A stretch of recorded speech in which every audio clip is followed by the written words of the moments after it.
নমস্কাৰ এনিভাৰ 24 চাই থকাৰ বাবে ধন্যবাদ জনাই প্ৰাইম টাইমৰ সৈতে ষ্টুডিঅ'ত মই কিশোৰ বৰুৱা। স্বামীয়ে বিচৰা যৌতুক দিব নোৱাৰি অমানৱিক নিৰ্যাতনৰ বলি হৈ ৰহস্যজনকভাৱে মৃত্যু সাবতে বিলাসীপাৰাৰ আকলিমা খাতুনে যৌতুকৰ বাবে আকলিমাক হত্যা কৰি আত্মহননৰ ৰূপ দিয়াৰ অভিযোগ উত্থাপন হৈছে আকলিমাৰ স্বামীৰ বিৰুদ্ধে।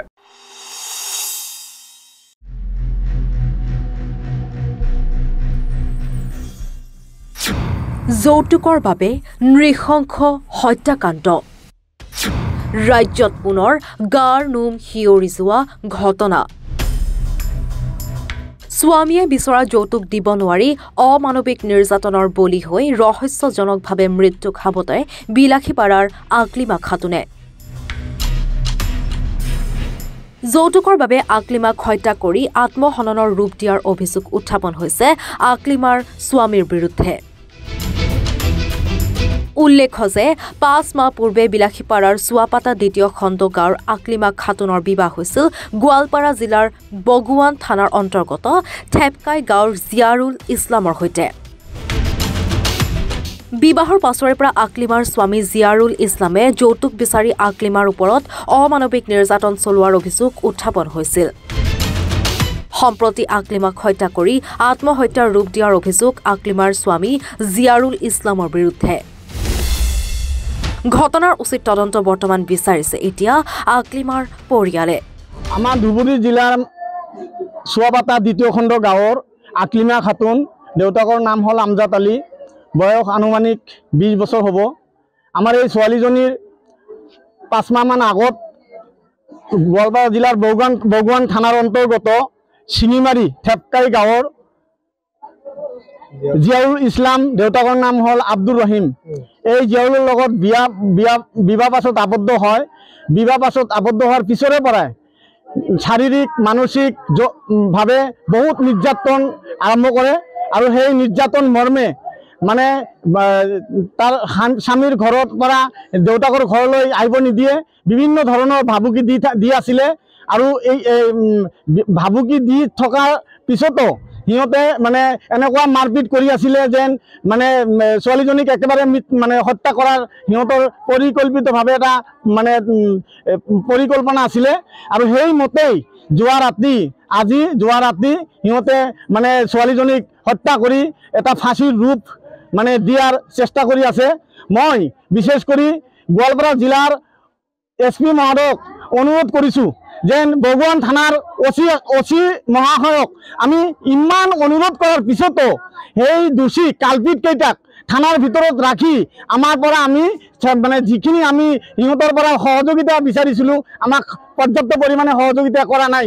এই কথাটো আমি মানে আমাৰ অন্তৰত দুখ লাগিছে। আমিও নিশ্চয় আমি এটা গণতান্ত্ৰিক দেশৰ নাগৰিক হয়, এজনী ছোৱালীক এনেকৈ হত্যা কৰাৰ পিছত সেই ঘৰত মৃত্যু হয় আৰু হত্যা কৰি তাইক মানে তেনেকুৱা এটা পৰিৱেশত ৰাখি দিলে মানে ফাঁচীৰ মানে এটা ৰূপ দিয়াৰ চেষ্টা কৰি আছে।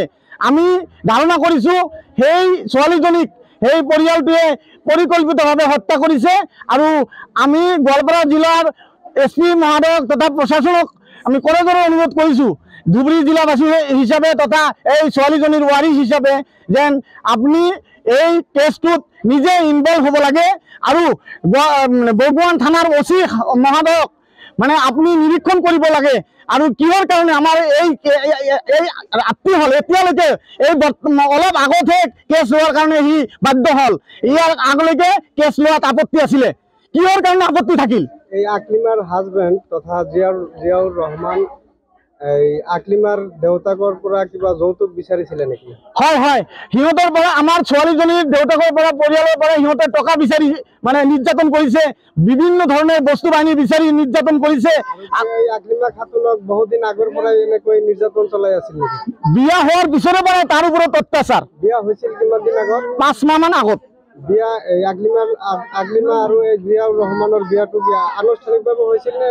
আনুষ্ঠানিকভাৱে আমাৰ যিটো সংবিধান মতে আমাৰ যিটো সামাজিকভাৱে আমি মানে সব কিছু মানে আইনৰ আওতাত আমি এই ছোৱালীজনীক বিয়া দিছিলোঁ আৰু সেই বিয়াৰ পিছৰে পৰাই সিহঁতে এই ছোৱালীজনীৰ ওপৰত অত্যাচাৰ আৰম্ভ কৰি দিছিলে আৰু বহু সময় সিহঁতে কৈ আছিল যে আমি হত্যা কৰিম ছোৱালীজনীক, এনেকৈ মানে ভাবুকি দি আছিল।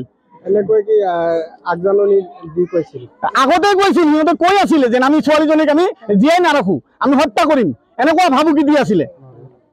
গতিকে নিশ্চিতভাৱে আমাৰ সন্দেহ হয় আৰু সেই পৰিয়ালটো জিয়াউৰ ৰহমান, তাৰ দেউতাক আব্দুল ৰহিম মানুহজন বহুত বেয়া। সেই অঞ্চলৰ মানুহে কোৱা মতে সেই পৰিয়ালটো বেয়া হয়। গতিকে এই ছোৱালীজনীক নিশ্চিতভাৱে আমাৰ দাউদ সিহঁতে হত্যা কৰিছে আৰু হত্যা কৰি তাক আত্মহত্যাৰ এটা ৰূপ দিয়াৰ চেষ্টা কৰি আছে। ইয়াত বগুৱান থানাৰ ওচি নিশ্চিতভাৱে ইয়াত আমাক অন্যায় কৰি আমাৰ এই কেছটো লোৱাত সি পলম কৰিল। গতিকে আমি বগুৱান থানাৰ ওচি মহাশয়ক, আমাৰ গোৱালপাৰা জিলাৰ SP মহাশয়ে যেন তাক তীক্ষ্ণ নজৰ দি আমাৰ এই দুৰ্ভগীয়া ছোৱালীজনীৰ যেন ন্যায় দিয়ে, এইটোৱে আমাৰ ছোৱালীৰ ৱাৰিছ হিচাপে আমি অনুৰোধ কৰিছোঁ। Bureau report, any Bharat 24।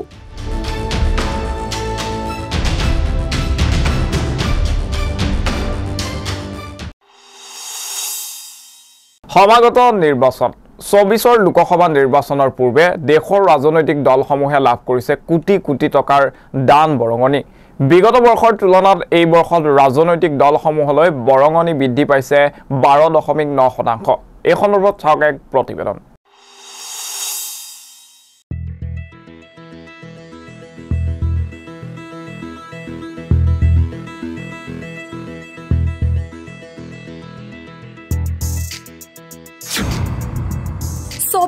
Lok Sabha নিৰ্বাচনৰ পূৰ্বে দেশৰ ৰাজনৈতিক দলসমূহলৈ কোটি কোটি টকাৰ দান বৰঙণি।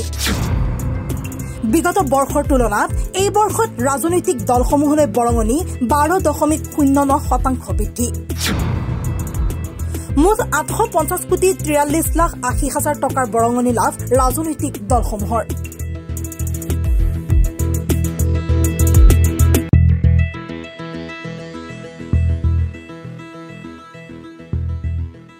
সমাগত লোকসভা নিৰ্বাচন 24 লোকসভা নিৰ্বাচনৰ পূৰ্বে দেশৰ ৰাজনৈতিক দলসমূহে লাভ কৰিছে কোটি কোটি টকাৰ দান বৰঙণি।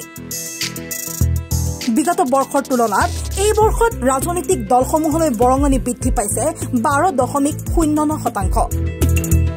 এই বৰ্ষত দেশৰ ৰাজনৈতিক দলসমূহে লাভ কৰিছে মুঠ 850,43,80,000 টকাৰ বৰঙণি। লক্ষণীয়ভাৱে এই বৰঙণিৰ সিংহভাগেই লাভ কৰিছে ভাৰতীয় জনতা পাৰ্টীয়ে। তথ্যমতে বিজেপিয়ে অকলে লাভ কৰিছে মুঠ বৰঙণিৰ 719,85,00,000 টকা। ইয়াৰ বিপৰীতে কংগ্ৰেছে লাভ কৰিছে মাত্ৰ 80 কোটি টকা।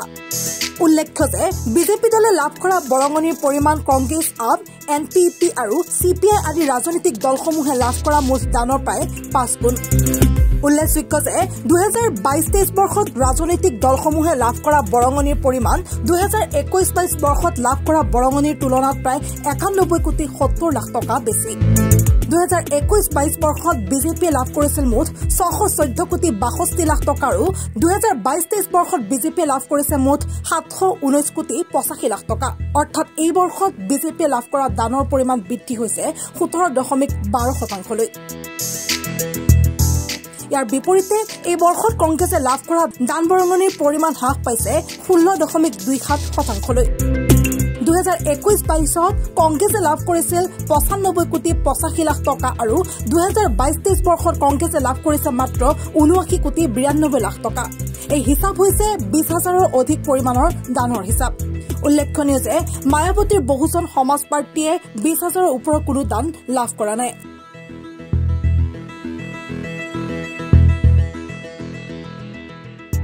News desk, any Bharat 24।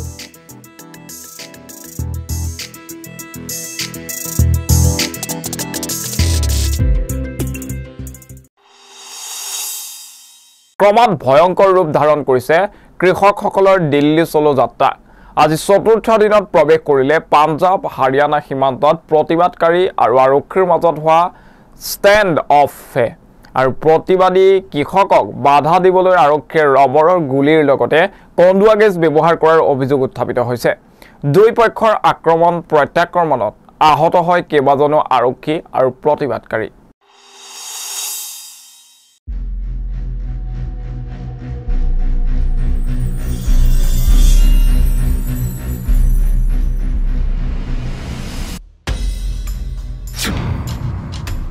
চতুৰ্থ দিনত কৃষকৰ দিল্লী চলো যাত্ৰা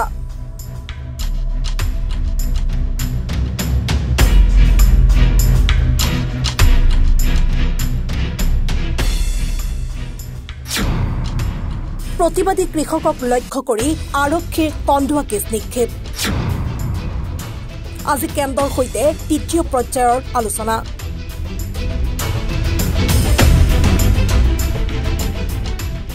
ক্ৰমত ভয়ংকৰ ৰূপ ধাৰণ কৰিছে কৃষকসকলৰ দিল্লী চলো যাত্ৰা আজি চতুৰ্থ দিনত প্ৰৱেশ কৰিলে পঞ্জাৱ হাৰিয়ানা সীমান্তত প্ৰতিবাদকাৰী আৰু আৰক্ষীৰ মাজত হোৱা ষ্টেণ্ড অফ প্ৰতিবাদকাৰী কৃষকক বাধা দিবলৈ আৰক্ষীয়ে ৰবৰৰ গুলীৰ লগতে কন্দুৱা কেছ ব্যৱহাৰ কৰাৰ গুৰুতৰ অভিযোগ উত্থাপিত হৈছে দুই পক্ষৰ আক্ৰমণ প্ৰত্যাক্ৰমণত আহত হয় কেইবাজনো আৰক্ষী আৰু প্ৰতিবাদকাৰী ইফালে পঞ্জাৱৰ চম্বু সীমান্ত আৰু খানাউৰি সীমান্তত প্ৰতিবাদ সাব্যস্ত কৰা কৃষক সংঘক কেইবাটাও বৃহৎ কৃষক সন্থাৰ সমৰ্থন লাভ আজিৰ ৰেল ৰোকো ঘোষণা ভাৰতীয় কিষাণ সংঘ আৰু BKU দা কাউণ্টাৰ 37টা কৃষি সংঘৰ মৰ্চাৰ সমৰ্থন এই প্ৰতিবাদক বৃহস্পতিবাৰে ছত্তীশগড়ত তৃতীয় পৰ্যায়ৰ আলোচনাৰ বাবে কৃষক নেতাসকলক সাক্ষাৎ কৰিব তৃতীয় ৰাউণ্ডৰ আলোচনাৰ বাবে কিষাণ মজদুৰ সংঘৰ্ষ সমিতিৰ নেতা সৰ্বান্ত সিং পাণ্ডেৰ সন্ধিয়া 5 বজাত কেন্দ্ৰীয় মন্ত্ৰী অৰ্জুন মুণ্ডা পীয়ুষ গোৱালা আৰু নিত্যানন্দ ৰায়ৰ সৈতে বৈঠক অনুষ্ঠিত হ'ব বুলি জানিবলৈ দিয়ে নিউজ ডেস্ক এনি ভাৰত 24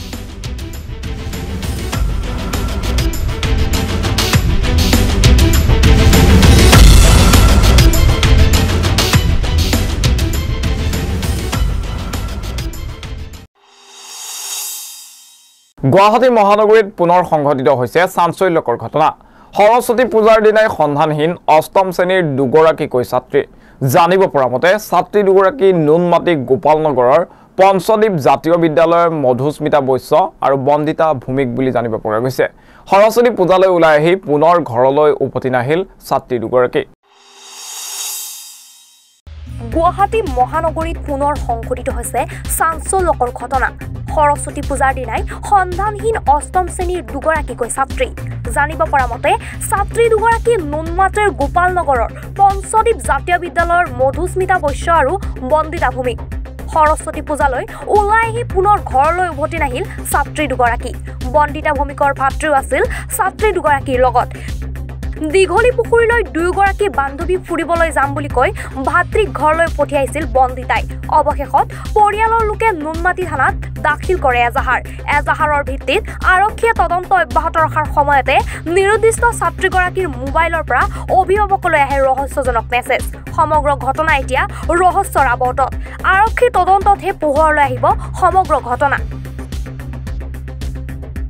লগৰ ছোৱালী এজনীৰ লগত আমাৰ ঘৰত তাইৰ নামটো কি তাইৰ নাম কি বুলি ক'লে বন্দিতা ভূমিক তো তাইৰ লগত আৰু তাইৰ ভাইটিটো মানে তাই আমাৰ ঘৰত আহিলে আহোঁতে মই ক'লোঁ যে তেনেহ'লে আমিও ক'ৰবাত অলপমান যাব ওলাইছোঁ তোমালোকে যদি বলা আমাৰ লগত বলা তো তেনেকৈ কোৱাতে তো সিহঁতে ক'লে যে আমি নাযাওঁ এতিয়া তো অলপ ৰেষ্ট লৈ কিনে তোমালোকে আহাগৈ ক'ত যোৱা মানে ঘৰতে থাকিম বুলি ক'লে যে তোমালোকে যোৱা ক'ত যোৱা পুতুককৈ আহিবা আমি ৰেষ্ট লওঁ অকণমান কাপোৰ চাপোৰ খোলোঁ তেনেকৈ ক'লে ব্যুৰ ৰিপৰ্ট এনি ভাৰত 24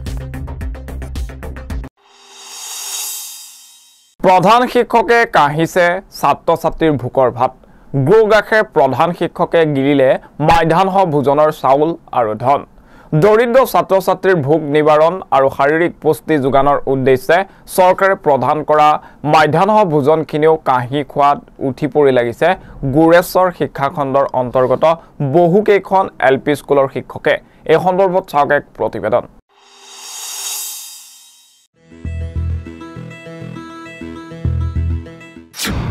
প্ৰধান শিক্ষকে কাঢ়িছে ছাত্ৰ ছাত্ৰীৰ ভোকৰ ভাত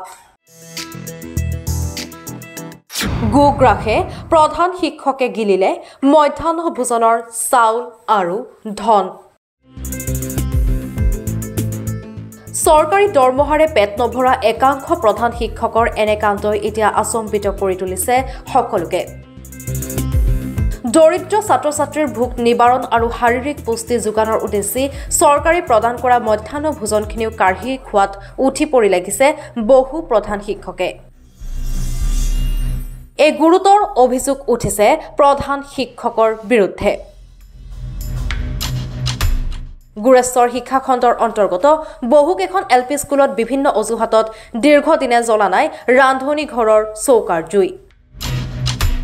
চৰকাৰে নিয়মীয়াভাৱে বিদ্যালয়সমূহত চাউল আৰু অন্যান্য খাদ্য সামগ্ৰীৰ বাবদ প্ৰয়োজনীয় ধন আবণ্টন দি থকাৰ পাছতো গুৰেশ্বৰৰ এইসমূহ বিদ্যালয়ে ছাত্ৰ ছাত্ৰীক মধ্যাহ্ন ভোজন যোগান নধৰাৰ অভিযোগ উত্থাপন হৈছে। একাংশ প্ৰধান শিক্ষকৰ এইবোৰ কুকৃতি দেখি আৰু শুনিও চকু মুদা কুলিৰ ভাওত গুৰেশ্বৰ খণ্ড শিক্ষা বিষয়া তথা শিক্ষা বিভাগৰ বিষয়া কৰ্মচাৰী। ইফালে বিদ্যালয়ত মধ্যাহ্ন ভোজন কিয় দিয়া হোৱা নাই বুলি সাংবাদিকে সোধা প্ৰশ্নত অদ্ভুত মন্তব্য একাংশ প্ৰধান শিক্ষকৰ। হাজালপাৰা শংকৰদেৱ প্ৰাথমিক বিদ্যালয়ত হেনো ৰান্ধনীৰ ঘৰুৱা সমস্যাৰ বাবে বন্ধ হৈ আছে মধ্যাহ্ন ভোজন। আনহাতে একে গাঁৱৰে আন এখন বিদ্যালয়ত আকৌ ওচৰৰ গেলামাল দোকানখন বন্ধ থকাৰ বাবেহে দিব পৰা নাই মধ্যাহ্ন ভোজন। গতিকে এতিয়া প্ৰশ্ন হয়, এই যুক্তি কিমান দূৰ গ্ৰহণযোগ্য? এইসমূহ কুকৰ্মৰ সৈতে জড়িত বিদ্যালয়ৰ বিৰুদ্ধে উচিত তদন্ত বিচাৰিছে বিভিন্ন দল সংগঠনে। সৰ্বশিক্ষা অভিযান মিছনৰ জৰিয়তে আমাৰ প্ৰাথমিক বিদ্যালয় আৰু যিবিলাক মানে আমাৰ ME স্কুল আছে এইবিলাকত যি মধ্যাহ্ন ভোজনৰ যিটো খাদ্য খুৱাব লাগে প্ৰতিদিনেই, এই খাদ্যবিলাকৰ যিখন মানে চৰকাৰীভাৱে আমাৰ সৰ্বশিক্ষা অভিযানে যিখন এখন চিডুৱেল এখন তৈয়াৰ কৰি দিছে, মানে কোনদিনে কি খাদ্য খুৱাব লাগে, কিন্তু আমি দেখা পাইছোঁ গুৰেশ্বৰ শিক্ষাখণ্ডৰ অধীনত প্ৰায় একাংশ বিদ্যালয়ত আৰু ME স্কুলত আজিলৈকে কিন্তু এই চিডুৱেল মতেই খাদ্য খোৱা আমি দেখা নাই। এই ক্ষেত্ৰত আমি অসম জাতীয়তাবাদী যুৱ ছাত্ৰ পৰিষদৰ গুৰেশ্বৰ আঞ্চলিক সমিতিয়ে আমি ক'ব বিচাৰিছোঁ যে অসম চৰকাৰৰ শিক্ষামন্ত্ৰী তথা আমাৰ যি তামোলপুৰ সৰ্বশিক্ষা অভিযান মিছনৰ বিভাগীয় কৰ্তৃপক্ষ আছে তেখেতসকলে এই ক্ষেত্ৰত চোৱা চিতা কৰে নে নকৰে, তেখেতসকলৰ এই ক্ষেত্ৰত তেখেতসকলে ওপৰ লেভেলো পাৰাই এই প্ৰতিদিনেই ল'ৰা ছোৱালীৰ নামত যিবিলাক টকা ৰান্ধি খোৱাৰ নামত যি টকা সোমায়, এই টকাটো কি কৰি আছে? বহু স্কুলৰ শিক্ষকে প্ৰধান শিক্ষকে আত্মসাৎ কৰা আমি দেখা পাইছোঁ। এই ক্ষেত্ৰত অচিৰেই আমাৰ সৰ্বশিক্ষা অভিযান মিছনেই তদন্ত কৰি এই বিহিত ব্যৱস্থা ল'ব বুলি আমি অসম জাতীয় যুৱ ছাত্ৰৰ দাবী জনাইছোঁ। আৰু গুৰেশ্বৰত যিটো খণ্ড শিক্ষা বিষয়া আছে, এই বিষয়াজনে কি তেখেতে ইয়াত যি আছে তেখেতে কি কৰে? তেখেতে এইবিলাক কিয় তদন্ত নকৰে? কেইবাবাৰো আমি যুৱ ছাত্ৰ পৰিষদে তেখেতক অৱগত কৰিছিলোঁ, কিন্তু আজিলৈকে তেখেতে কোনো স্কুল এখনত আজিলৈকে ভিজিট কৰা আমি দেখা পোৱা নাই। এই ক্ষেত্ৰত বিভাগীয় কৰ্তৃপক্ষ ইয়াত জড়িত থকা বুলি আমাৰ সন্দেহ হয়। এই ক্ষেত্ৰত অচিৰেই খাদ্য যিটো আমাৰ মধ্যাহ্ন ভোজনৰ যিটো খাদ্য, এই খাদ্যটো ল'ৰা ছোৱালীক প্ৰকৃতভাৱে চৰকাৰী নিয়মত খোৱাৰ আমি দাবী জনাইছোঁ। অন্যথাই কিন্তু স্কুলবিলাকত আমি এই অঞ্চলৰ ৰাইজৰ লগতে আমি যুৱ ছাত্ৰ পৰিষদে আমি স্কুলত ভিজিট কৰিবলৈ বাধ্য হ'ম। হয় বন্ধুবৰ্গ, আপোনালোকে মোক সুধিছে আজি যে মিড ডে মিল কিয় দিয়া হোৱা নাই, কিন্তু মোৰ এটা সমস্যা হৈ আছে। মোৰ পূৰ্বতে এটা ৰান্ধনীৰ এক্সিডেণ্ট হোৱাত আন এজনে এবছৰ ধৰি বনাই আছে, তেখেতৰ পাছবুকত কোনো পইচা সোমোৱা নাই। জান হওক তেখেতে কৰিয়ে আছে, কিন্তু যোৱা কালি আৰু পৰহি ছেকেণ্ড ৰান্ধনীজনৰ মাহিলী হৈছে, মাহিলী হ'লে নবনায়। আৰু সিহঁতে এই মই খাদ্যটো যিখিনি সপ্তাহৰ খাদ্য মই সেইখিনি আনি দিওঁ, ৰান্ধনীয়ে বনাব লাগিব। ৰান্ধনীয়ে নবনালেতো মই খাদ্য খুৱাব নোৱাৰোঁ। মোৰ দায়িত্ব হ'ল কি, চৰকাৰে যিটো মিড ডে মিল দিয়ে মই যোগাৰটো ধৰোঁ, ৰান্ধনী নাহিলে খাদ্যটো ল'ৰা ছোৱালীক খুৱাব নোৱাৰোঁ। গতিকে আজিও এজন ৰান্ধনীয়ে আন্ধেৰিঘাটৰ গুণোৎসৱলৈ গৈছে, তেওঁ বোলে থাকিব নোৱাৰে। এজনী আহিছিল, আহি কৈছে মইতো অকলে বনাব নোৱাৰোঁ, আজি খাদ্যটো নহয় কাইলৈ বনাম বুলি মোক কৈ থৈ গৈছে। এইখিনি মোৰ ক'বলগীয়া। ল'ৰা ছোৱালী বৰ্তমান মোৰ শ্ৰেণীক লৈ 44 আছে, ল'ৰা ছোৱালী 44। আৰু ৰান্ধনীৰ সমস্যাটো আজি এসপ্তাহ ধৰি হৈছে, বৰ্তমান এসপ্তাহ ধৰি হৈছে। নাই জানুৱাৰীৰ পৰা দিয়া হৈছে সেইটো নহয়, কোনোবাই ক'ব পাৰে আমাৰ গুণোৎসৱৰ পাছৰ পৰা 3-4 দিন দিয়াৰ পাছত আমাৰ ৰান্ধনীৰ ছোৱালীজনী ধনী হোৱাত তেওঁ তাৰমানে আহিব পৰা নাই মাজত কেইদিনমান। নাহিলে এজনীটো বনাব নোৱাৰে। এই যিজন ৰান্ধনীৰ বেতন নাপায়, বিনা বেতনে আছে।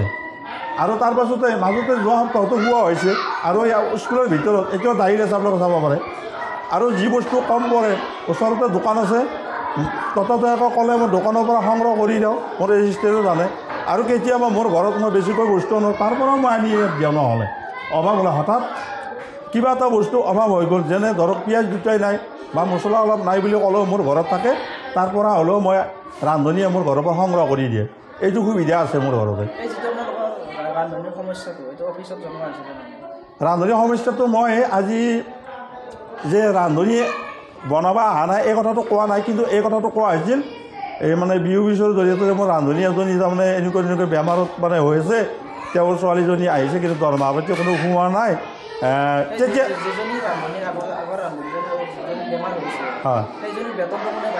সেইজনী বেতনটো বৰ্তমান তেখেতৰ পাছবুকতে সোমাই আছে সেইটো কাৰণে ব্যৱস্থা মই যিখিনি মোৰ ফালৰ পৰা কৰিব লাগে বিহু অফিচৰ পৰা মই লিখা মৰা গোটেইখিনি অ'কে কৰিছোঁ সমিতিৰ সভা দি প্ৰস্তাৱ লাগে প্ৰস্তাৱবিলাকো প্ৰেৰণ কৰিছোঁ তালৈ আৰু ওপৰ মহলত কৈছে কি এতিয়া মোটামুটি যোৱা জানুৱাৰীৰ পৰা এবছৰ হৈ গ'ল তেওঁৰে মাক যিজনীয়ে কাম কৰে তেওঁৰে মাক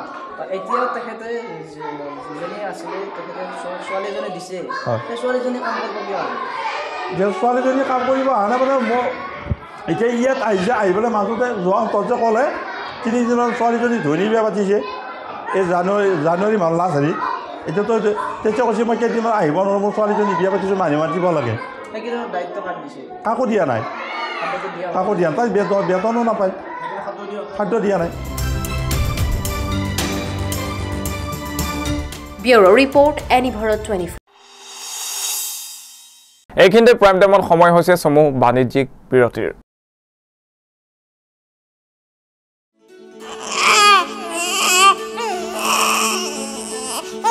অভিনন্দন আপোনাৰ এজনী ছোৱালী জন্ম হৈছে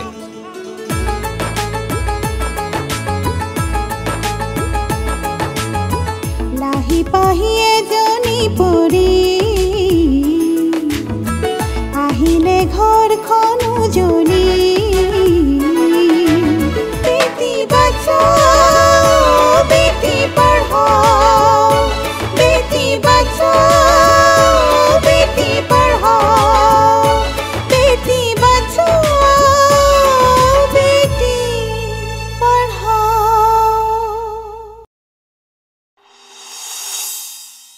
বিৰতিৰ পাছত পুনৰ স্বাগতম জনাইছো প্ৰাইম টাইমৰ মাজলৈ আজি টিয়কত উপস্থিত হৈছে মুখ্যমন্ত্ৰী হিমন্ত বিশ্ব শৰ্মা টিয়কত উপস্থিত হয় লাচিত মৈদামৰ সাংস্কৃতিক প্ৰকল্পৰ অগ্ৰগতিৰ বুজ লয় মন্ত্ৰীগৰাকীয়ে টিয়কৰ লাহদৈগড় হুলুঙা পাস্থিত লাচিত মৈদামত আজি মুখ্যমন্ত্ৰী ডক্টৰ হিমন্ত বিশ্ব শৰ্মা লাচিত মৈদামৰ সাংস্কৃতিক প্ৰকল্পৰ কামৰ অগ্ৰগতিৰ বুজ লয় মন্ত্ৰীগৰাকীয়ে লগতে প্ৰধানমন্ত্ৰী নৰেন্দ্ৰ মোদী অহা মাৰ্চ মাহত এই প্ৰকল্পৰ শুভ উন্মোচন কৰিব বুলি মন্তব্য আগবঢ়ায় মন্ত্ৰীগৰাকীয়ে প্ৰতিমূৰ্তিটো উদ্বোধনৰ বাবে আমি ভাৰতৰ প্ৰধানমন্ত্ৰী ডাঙৰীয়াক অনুৰোধ কৰিছিলোঁ যে আপুনি আহি প্ৰতিমূৰ্তিটো উদ্বোধন কৰিলে আমি ভাল পাম প্ৰধানমন্ত্ৰী কাৰ্যালয়ে বিচাৰিছিলে যে সকলো ব্যৱস্থা সম্পূৰ্ণ হৈছে নে নাই মই নিজে চাই গ'লোঁ এতিয়া যিখিনি মই দেখিছোঁ এইখিনি মই জনাম তাৰ ওপৰতে প্ৰধানমন্ত্ৰী অহাৰ সিদ্ধান্ত হ'ব মই আশা কৰিছোঁ যে মাৰ্চৰ প্ৰথম সপ্তাহত প্ৰধানমন্ত্ৰী ডাঙৰীয়া নিজে যোৰহাটলৈ হুলুঙাপাৰলৈ আহি এই প্ৰতিমূৰ্তিটো উদ্বোধন কৰাৰ সম্পূৰ্ণ সম্ভাৱনা আছে পৰিদৰ্শনৰ সময়ত অসম চৰকাৰৰ কেইবাগৰাকীও কেবিনেট মন্ত্ৰীৰ লগতে স্থানীয় কেইবাগৰাকীও বিধায়ক নেতা উপস্থিত থাকি সহযোগিতা আগবঢ়ায়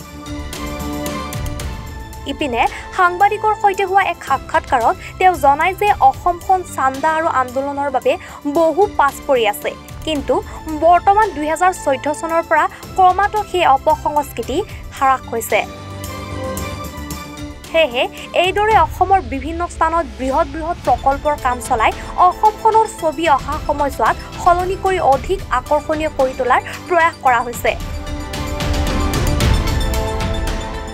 কংগ্ৰেছৰ নেতা বিজেপিত যোগদান কৰা কোনো আশ্চৰ্যজনক কথা নহয় বুলি সাদৰি কৰি অনাগত দিনত ৰাজ্য তথা দেশৰ সৰ্বত্ৰে উন্নয়ন পৰিলক্ষিত কৰি সকলোৱে বিজেপি দলত যোগদান কৰিব বুলি দৃঢ়তাৰে মন্তব্য কৰিছে মন্ত্ৰীগৰাকীয়ে। ইপিনে কংগ্ৰেছৰ ভাৰত জোড়ো ন্যায় যাত্ৰাত কংগ্ৰেছী মুৰব্বী ভূপেন বৰাই আঘাত পোৱা ঘটনাৰ সন্দৰ্ভত মুখ্যমন্ত্ৰীগৰাকীয়ে জনায় যে ভূপেন বৰাক ন্যায় দিবলৈ ৰাহুল গান্ধীক পুনৰ অসমলৈ মাতি আনিব লাগিব।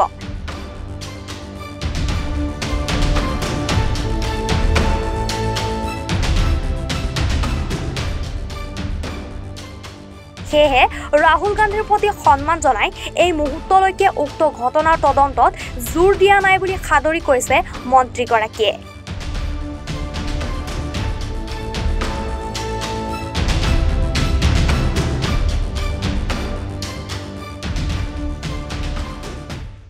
ইয়াতে প্ৰতিমূৰ্তি থাকিব, লগত দুটা মিউজিয়াম হ'ব, তাৰ কাম চলি আছে।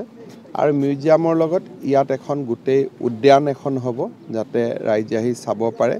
অলপ সৰু ল'ৰা ছোৱালীৰ খেলাৰ কিছু সামগ্ৰীও বা খেলাৰ কিছু ব্যৱস্থাও অন্তৰ্ভুক্ত হ'ব। আৰু তাৰ লগত বিভিন্ন মুৰেল যিবিলাক আমাৰ সেই সময়ৰ সমৰ কলা আদিৰ ওপৰত বিভিন্ন মুৰেল আদিও প্ৰতিষ্ঠা হ'ব। আৰু অৰিজিনেল যিটো মৈদাম য'ত লাচিত বৰফুকনৰ সমাধি আছে, সি যেনেকৈ আছে তেনেকৈয়ে থাকিব। আপোনালোকে ৰাষ্ট্ৰীয় প্ৰেক্ষাপটত লাচিত বৰফুকনক উপস্থাপন কৰিবলৈ ইতিমধ্যে কেইবাটাও কাৰ্যসূচী লৈছে। আপুনি কৈছিলে যে ভাৰতবৰ্ষৰ বিভিন্ন ৰাজ্যৰ পাঠ্যক্ৰমত যাতে অন্তৰ্ভুক্ত কৰিব পৰা যায়। পাঠ্যক্ৰমৰ অন্তৰ্ভুক্ত কৰাটো সেই ৰাজ্যৰ চৰকাৰসমূহৰ কথা। আমি চিঠি পত্ৰ লিখিছোঁ, তেওঁলোকে মেটেৰিয়েল খুজিছিলে, তাৰ ওপৰত এতিয়া অৰূপ দত্ত ডাঙৰীয়াৰ পুথিখন অনুবাদ হ'ল। সকলো ৰাজ্য চৰকাৰলৈকে আমি নিৰ্বাচনৰ পিছতে সেই ৰাজ্যত গৈ তাক আমি শুভ উদ্বোধনো কৰিম। আৰু ৰাজ্য চৰকাৰসমূহে এতিয়া মেটেৰিয়েলো বহুত পাই যাব যে কেনেকৈ অন্তৰ্ভুক্ত হ'ব লাগে।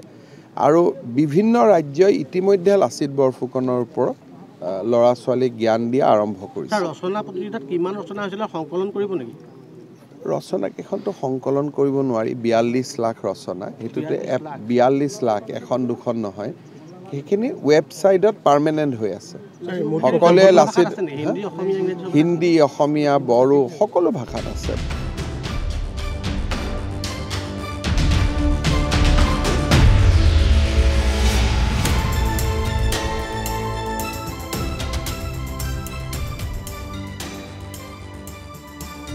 টিয়কৰ পৰা উৎপলজ্যোতি খাউণ্ডৰ ৰিপৰ্ট, এনি ভাৰত 24।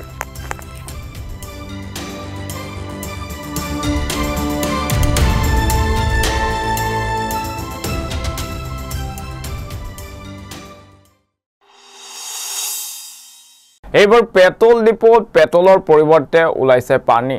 আৰু কাৰ্বি ছাৰ্ভিচ ষ্টেচনত এই ঘটনা সংঘটিত হৈছে। এই ডিপোটোৰ বিৰুদ্ধে দীৰ্ঘদিনৰ পৰা এনেধৰণৰ কাৰ্যকলাপ কৰি থকাৰ অভিযোগ উত্থাপিত হৈছে। তাৰ পাছতেই ৰাইজৰ তীব্ৰ ক্ষোভ দেখিবলৈ পোৱা গৈছে। এই সন্দৰ্ভত চাওক এই বাতৰি।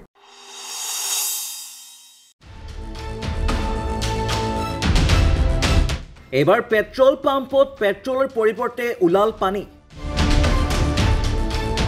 ডিফুৰ এটা বিশেষ পেট্ৰল পাম্পত পেট্ৰলৰ পৰিৱৰ্তে ওলাইছে পানী। অভিযোগ মতে ডিফুৰ ইণ্ডিয়ান অইলৰ কাৰ্বি ছাৰ্ভিচ ষ্টেচনত সংঘটিত হৈছে ঘটনা। আজি পুৱা পেট্ৰল ডিপোটোৰ পৰা তেল ভৰোৱা সকলো বাহনতে পেট্ৰলৰ পৰিৱৰ্তে ওলাইছে পানী। ফলত তেল ভৰোৱাৰ কিছু সময় পিছতেই মাজবাটতে বিকল হৈ পৰিছে বাহনসমূহ। ইপিনে চালকসকলে পেট্ৰল পাম্পটোত এতিয়া উপস্থিত হৈ খুব উজাৰি ক্ষতিপূৰণৰ দাবী বিচাৰিছে কৰ্তৃপক্ষক। আজি তেল ভৰাইছিলোঁ মৰ্ণিং, আপোনাৰ এইটো পানী হৈ গৈছে। চাওক কিমান ভৰাইছিলোঁ, এইটো আপোনাৰ 2 লিটাৰ ভৰাইছিলোঁ।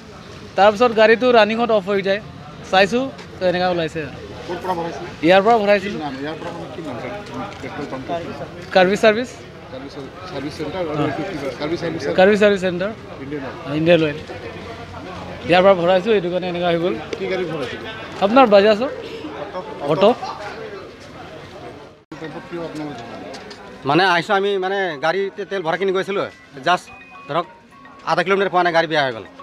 সেইকাৰণে পিছত গাড়ীয়ে বেয়া হ'ল নেকি, আমাৰ ইঞ্জিনে বেয়া হ'ল নেকি, কিন্তু মেকানিক মাতিছোঁ, মেকানিক চাব দিছোঁ, একো প্ৰব্লেম নাই, গাড়ীটো ঠিকে আছে। তাৰপিছত তেল প্ৰব্লেম হ'ব পাৰে কৈ কিন্তু তেল ওলাই চাইছে, এইটো তেল এনেকৈ পাই গ'ল। এইটো পানী চা পানী হৈছে পুৰা পানী আছে পেট্ৰল ইয়াতে ভৰাইছে এইটো বেছি ভৰাইছে এইটো পেট্ৰল পাম্পত বুঢ়া এজন আছিলে হা এইটো ইণ্ডিয়ান অইল হয় ইণ্ডিয়ান অইল সদায় ভৰাই আছে মই কালিও ভৰাইছিলোঁ কালি ভালে আছিলে যোৱাকালি ভৰাইছে মই ৰাতি আবেলিতে ভৰাইখিনি গৈছিলে যোৱাকালি মই 200 মান ভৰাইছিলে আজি 400 ভৰাইছে 400 মানে এতিয়া ফুল টেংকি আছে অটো এইটো অটো মোৰ অটোটো এতিয়া চা ষ্টাৰ্টে নহয় এইটো মই ইমান গম পোৱা নাই বেলেগৰ বিয়া হৈছে নহয় নাই মোৰতো বিয়া হৈছে ডাইৰেক্ট এতিয়া চা টেংকিতে এইটো পানী আছে এতিয়ালৈকে তাৰপিছত এইটো পানী আছে এতিয়ালৈকে টেংকিতে আপুনি বিশ্বাস নহ'লে এতিয়া খুলি চাব ঠিক আছে 7:50 200 টকা তেল ভৰাইছিলে তাৰপিছত ভাড়া মাৰিব যাম কৈ কিনি পাৰ্কিং জেগাত গৈছিলে এইটো ষ্টেচনত পেচেঞ্জাৰ সময়তে মইতো ভাড়া মাৰিম বুলি ভাবিছিলে তাতে ষ্টাৰ্টটো গাড়ীটো বেয়া হৈ গ'ল বন্ধ হৈ গ'ল একদম কি গাড়ী আছিল আপোনাৰ আমাৰ অটো মানে কিয় বেয়া হ'ল ইঞ্জিন বি বেয়া হৈ গ'ল মানে কিহৰ কাৰণে বেয়া হ'ল এইটো তেল খাৰাপ হৈ গ'ল তেল বেয়া হৈ গ'ল আমিতো তেল অৰিজিনাল হ'লেতো গাড়ীটো কেনেকৈ যাব না এতিয়াতো তেল ভৰাইছে পানী হৈ গ'ল তাৰপিছত গাড়ী বি বেয়া হৈ গ'ল এইটো চা পানী হৈ গ'ল চা কেতিয়া ভৰাইছিলে এইটো আজি ৰাতিপুৱা 7:50 ইয়াত পৰা ভৰাইছে কি নাম সাৰ্ভিসটো কি নাম এইটো ইণ্ডিয়ান অইল আছিল ইণ্ডিয়ান অইল সাৰ্ভিস ষ্টেচন কিমান ভৰাইছিলে এইটো 200 টকা আপুনি অকলে না আৰু আছে কি গাড়ীত অটো আৰু বাইক আৰু ফ'ৰ হুইলাৰ বিলাক আধা ফচি আছে উঠুনিৰ পৰা আহি আছে ইয়াতে ডিপুৰ পৰা তনু মজুমদাৰ ৰিপৰ্ট এনি ভাৰত 24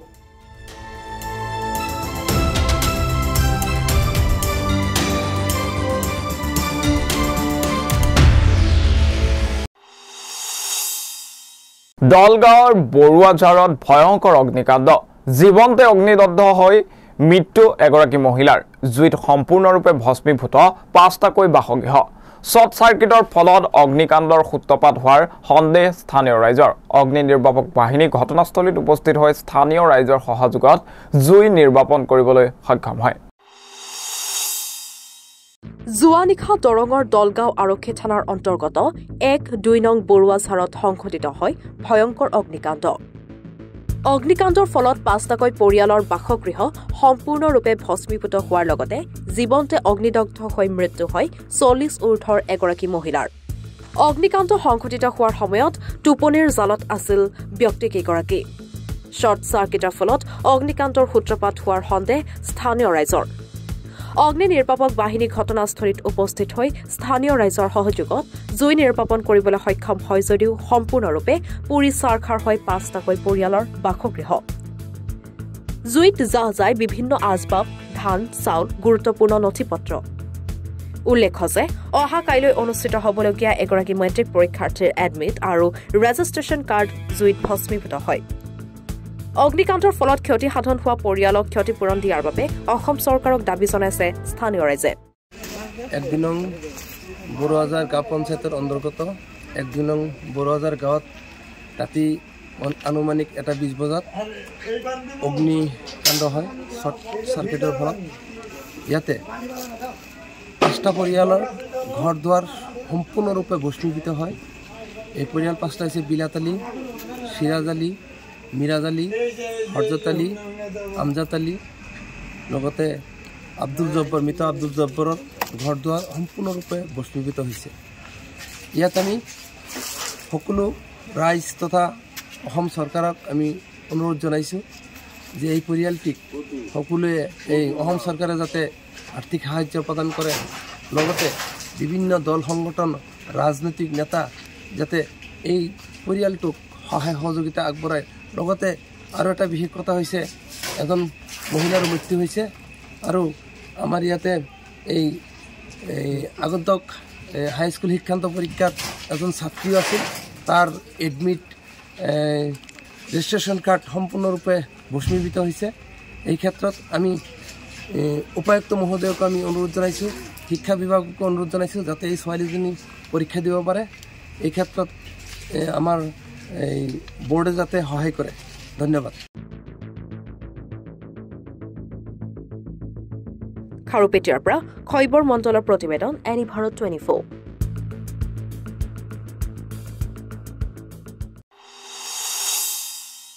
অসমৰ পশ্চিম প্ৰান্তৰ এসময়ৰ অতি জনপ্ৰিয় আৰু এতিয়া পাহৰণিৰ বুকুত হেৰাই যাব ধৰা এক লোক নাট্যানুষ্ঠান খাৰাতাল বঙাইগাঁও জিলাৰ অভয়পুৰীত লালমাটি দুৰামাৰীত অনুষ্ঠিত হৈ আছে গণেশ পূজা মহামেলাৰ পূজামেলাৰ উপলক্ষে বঙাইগাঁও জিলাৰ ঘিলাগুৰিৰ শিল্পীসকলৰ দ্বাৰা পৰিৱেশিত কৰা হয় লোক নাট্যানুষ্ঠান খাৰাতাল চাও আহক এক বিশেষ প্ৰতিবেদন এসময়ৰ অতি জনপ্ৰিয় লোকনাট্যানুষ্ঠান খাৰাতাল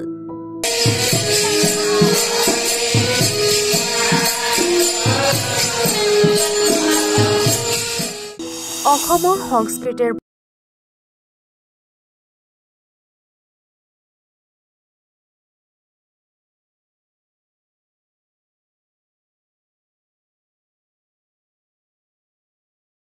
খাৰাতাল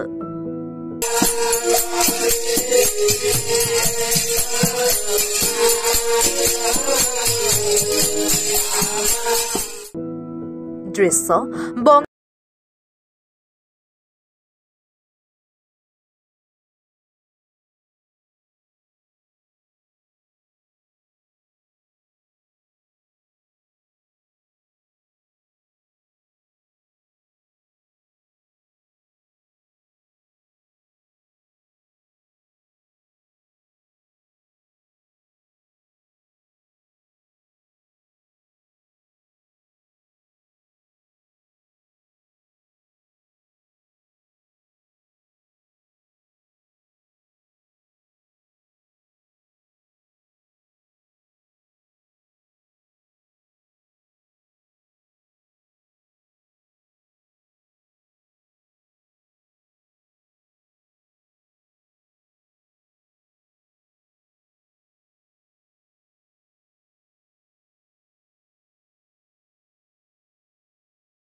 অসমৰ সংস্কৃতিৰ ভঁৰাল চহকী কৰা এনে ধৰণৰ লোকনাট্যানুষ্ঠানক চৰকাৰী সুৰক্ষা প্ৰসাৰ আৰু প্ৰচাৰ কৰাৰ বাবে কি পদক্ষেপ ল'ব সেয়া সময়তহে লক্ষণীয় হ'ব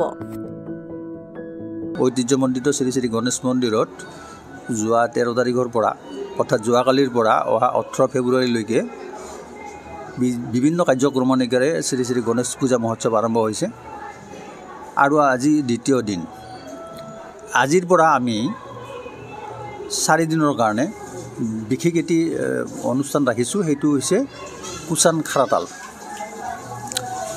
যেটো এতিয়া লাহে লাহে আমাৰ সমাজৰ পৰা বিলুপ্ত হোৱাৰ পথত আমাৰ নামনি অসমত এইটো এটা ৰাইজৰ মাজত যথেষ্ট এই অনুষ্ঠানটো চোৱাৰ কাৰণে হেঁপাহ আছে সেইকাৰণে আমি প্ৰতি বছৰে আৰু শিল্পীসকলক উৎসাহ দিয়াৰ কাৰণে আৰু ৰাইজৰ যাতে এটা সুন্দৰ অনুষ্ঠান উপভোগ কৰিব পাৰে তাৰ কাৰণে আমি ব্যৱস্থাটো ৰাখোঁ আৰু আজিৰ পৰা এই কুচান খাৰাতাল আমাৰ ইয়াতে চলিব এই মহোৎসৱৰ মাজতে খাৰাতাল গান বুলিয়ে কয় চলিগিলা খাৰাতাল বুলিয়ে বুজে এই অভয়পুৰী গণেশ মন্দিৰত এই প্ৰগ্ৰাম কৰিব বুলি আহিছোঁ কিমান দিনৰ পৰা আপোনালোকে এই প্ৰগ্ৰাম 40 বছৰমান হৈ গৈছে আচলতে পশ্চিম অসমৰ এই নৃত্যটো লাহে লাহে কমি গৈছে দেখা পোৱা নাযায় কি ক'ব এই বিষয়ে দেখা পোৱা যায় চলিগিলাৰ হাতে হাতে মোবাইল হৈছে আধুনিক যুগ আধুনিক মোবাইলতে ব্যস্ত হৈ থাকে মানুহ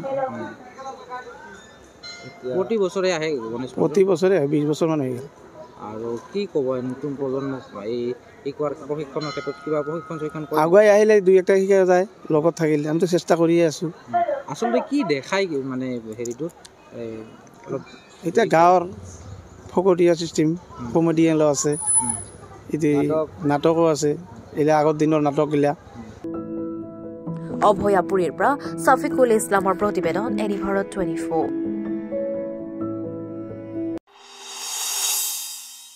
মানকাছৰৰ উৰাৰভুই গাঁৱৰ ফৰিদপুৰত যাতায়াতৰ দুৰৱস্থা বাহৰ খাকুৰে যাতায়াত কৰিব লাগে শ শ ৰাইজে মানকাছৰ পৰা আমাৰ সাংবাদিক আবু ছফিয়ানে প্ৰস্তুত কৰা এক প্ৰতিবেদন আগবঢ়াইছো বাহুৰ হাকুৰে প্ৰতিদিনে পাৰ হ'ব লাগে স্কুলীয়া ছাত্ৰ-ছাত্ৰীৰ লগতে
না